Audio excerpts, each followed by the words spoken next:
Another year, another Game Awards. This time the ceremony is back in front of a live audience, and our host, Jeff the Big Dealy Keely, returns once more to hand out some nice statues and give us a big fat silver platter of world premieres and announcements. As you may remember if you've seen my thoughts on last year's show, I don't really care all that much about the actual award giving.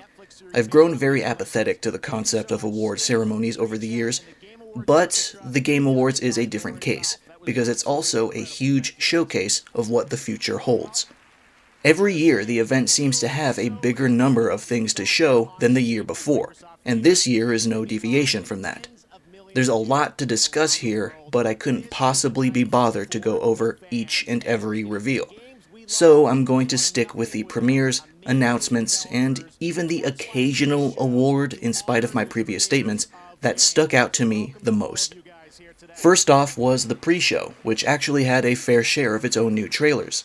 The King of Fighters 15 got a new character reveal in Cronin, who bears a resemblance to K9999, a character who was wiped from KOF lore due to potential copyright issues, as well as dates for a second beta test, which is awesome because I actually didn't get around to participating in the first one. I heard the rollback netcode was actually astounding, so I would love to experience it for myself. The Texas Chainsaw Massacre game from the publishers of the Friday the 13th game was shown off, and it just surprised me. Admittedly, I don't care much for the asymmetric horror multiplayer games personally, but this was such an interesting surprise I have to give it a mention. I'm sure most people expected Halloween, but something tells me that most will still be satisfied with this. Homeworld 3 got a brief gameplay trailer, and there's not a lot to extrapolate info from, but it's nice to know that this game even exists, considering the 20-year gap since Homeworld 2. It's still a minimum of a full year off, but I'm interested in seeing how it progresses. Evil West got a gameplay trailer, and it looks really awesome. My simple first impression is Doom, but in the Old West, of course, and with a pinch of Devil May Cry, and with a third-person camera, which surprises me a bit, because first-person shooters is pretty much what Flying Wild Hog is known for. But either way, this game looks like it could kick a ton of ass. But that really depends on how the gameplay feels when it's in my hand. Persona 4 Arena Ultimax is finally getting its due, a long-awaited re-release on modern platforms, namely PS4, Switch, and PC. It will no longer be shackled to the confines of the PlayStation 3. This is no doubt massive, massive news to the loyal P4A fans who have been playing the game and keeping its competitive scene alive over the years. Unfortunately, we didn't see the magical word rollback in the trailer, but there is still hope, as we have until March. Then the award ceremony began proper. Hellblade 2 was the first game shown off, and it is gorgeous. The graphical fidelity is incredible, but so is the dreary and occasionally grotesque yet mystical aesthetic and atmosphere. I still do not have an Xbox Series X, but I do hope to get one fairly soon, assuming the hunt for one that's actually in stock isn't too arduous. If push comes to shove, though, I guess I can ultimately play Xbox games on my less capable PC. Star Wars Eclipse was revealed to the world, a new adventure game by Quantic Dream, which leads me to assume that the game will be heavily focused on narrative and player choice, and not so much on combat or mechanical depth. The trailer itself was merely a cinematic reveal and featured no gameplay, but it was beautiful nonetheless. However, even if you put aside the recent drama regarding the behavior of David Cage, I don't particularly hold Quantic Dream's writing in very high esteem. Their logo at the end of the trailer hit me like visual pepper spray. I know David Cage's awful writing habits a little too well. Part of me expects a female Twi'lek to be sexually assaulted, which is then followed up by an indulgent shower scene of her or something, then eventually some shallow and tone-deaf civil rights movement allegory gets stuffed in without an ounce of delicacy. But, with luck, David won't have any real involvement in this on the creative side. God willing. Monolith is working on a Wonder Woman game, though it too was merely a CG trailer with no gameplay. I imagine it's pretty early in development, but I am very interested in a Wonder Woman game. I always wondered what Monolith could be up to because they've been scarcely heard from since Shadow of War's final updates years ago. But now we know, and their future seems pretty promising. Alan Wake 2 premiered with a brief but intriguing trailer, giving us a very unfortunate year of 2023 at the end. Hopefully it's closer to the start of that year, but we'll see. Sonic the Hedgehog 2, the movie, not the game, got its first trailer, and it looks great. Just as good as the first movie, if not better. Tails looks fantastic, and the surprise appearance of Knuckles at the end was awesome. Idris Elba seems to have been a shockingly good choice for the Echidna's voice, and I look forward to seeing more of Jim Carrey Robotnik. Bokeh Game Studio finally gave us a peek at their debut title, Slitterhead, directed by none other than Keiichiro Toyama, the creator of Silent Hill, and featuring music by Akira Yamaoka.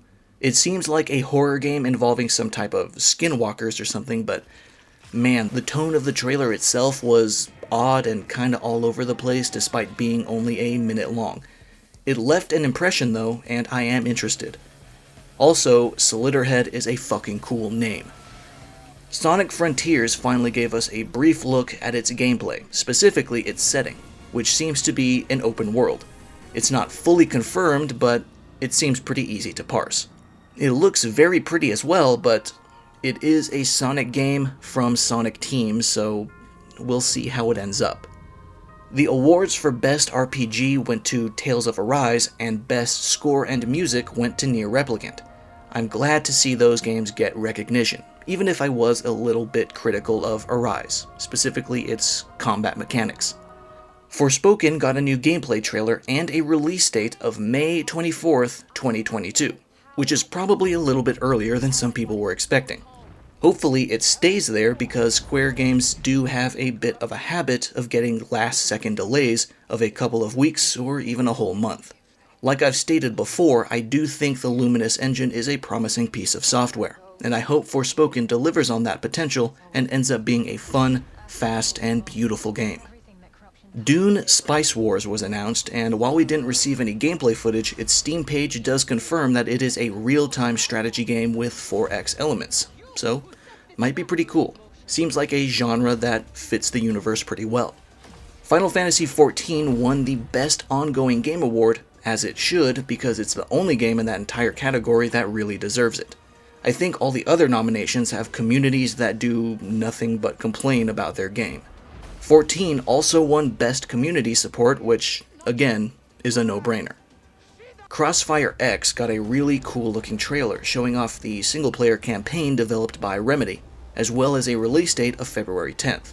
I've heard some good things about the beta, and I'm sure Remedy did a great job with the single-player, as they usually do.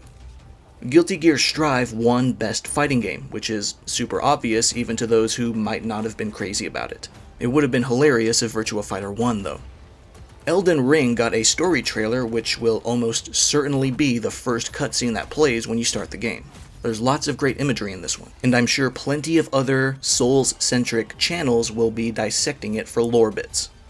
Keanu Reeves and Carrie-Anne Moss show up to formally announce the Matrix Awakens, an Unreal Engine 5 experience, which is a tech demo that shows off the capabilities of the software, exclusive to current-gen consoles, the PlayStation 5 and Xbox Series. And for good reason. It may only be a tech demo, but it comes in at almost 30 gigabytes, and it is impressive to say the least. Maybe I'll do a video on it. Not sure yet. And finally, the Game of the Year award goes to none other than It Takes Two and everyone's favorite Swedish game director, Josef Fares.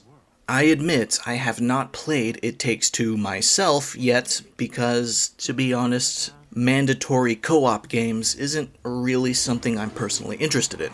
However, I have seen a lot of gameplay of it, including a few full playthroughs, and it does seem really, really good.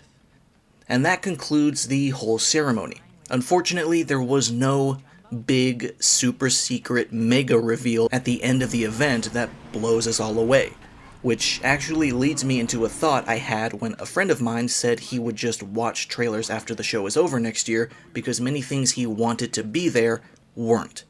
Expectations for premieres at the Game Awards are typically pretty high, but it's also important to remember that a lot of the big game companies have their own shows throughout the year, and they will, very often, prefer to show off their own big guns at those shows.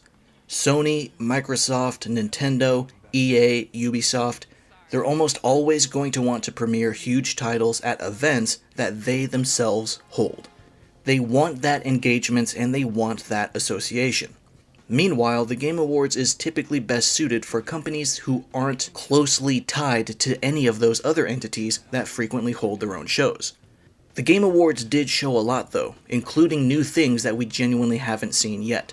They might not be the nukes that people expect, but expectation management is pretty hard in these situations anyway, because way too many people run away with the ideal show that exists purely as a fantasy in their own head, and get angry when it ends up not being real. The first step to not being disappointed by these gaming events is to simply stop having insane expectations. Anyway, that concludes my thoughts on the Game Awards 2021. Thank you for watching, and I'll see you around.